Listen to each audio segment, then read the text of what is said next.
இந்த விவகாரம் தொடர்பாக காணத்தூர் போலீசார் பெண் வன்கொடுமை தடுப்பு சட்டம் உள்ளிட்ட 5 பிரிவின் கீழ வழக்கு பதிவு செய்து தனிப்படை அமைத்து தீவிரமாக தேடி வந்தனர்.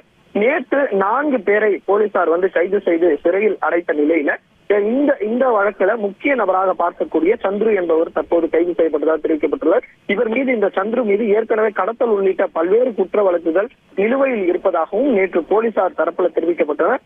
குறிப்பாக கொடி கட்டிய காரை இவர் இந்த டோல் மற்றும் அதுல இருக்கக்கூடிய பார்க்கிங் உள்ளிட்ட இடங்கள்ல பணம் செலுத்தாமல் தப்பிப்பதற்காக அந்த கட்சி கொடியை கட்டி இவர் பல்வேறு இடங்களுக்கு இது போன்ற பயணித்திருப்பதும் போலீசாரின் விசாரணையில தெரிய வந்துள்ளது.